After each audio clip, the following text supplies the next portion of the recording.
พวกน้องจุหาจะมาเหตุการณ์ทดลองปฏิกิริยาเคมีของกรุ๊ปทับซ้อมน้องมีซื้อมามัดซา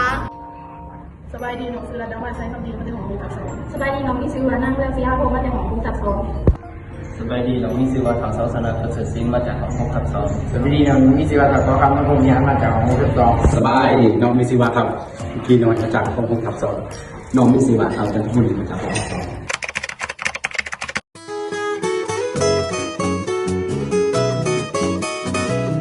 วิธีการมีดังนี้ขั้นตอนที่1เทนุ่มลงใส่จานที่เตรียมไว้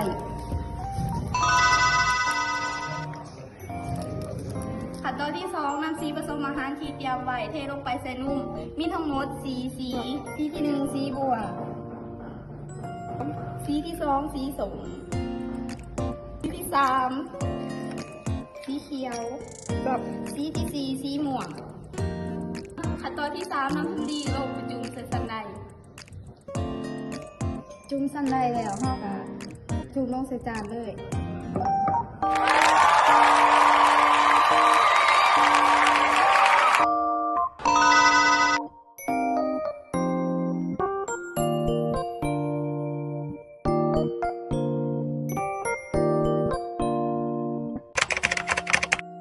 สรุปผลการทดลองนมจะมีส่วนผสมของน้ำและธาตุโปรตีนและไขมันในยาหลั่งสวยเป็นให้เกิดโมเลกุลโปรตีน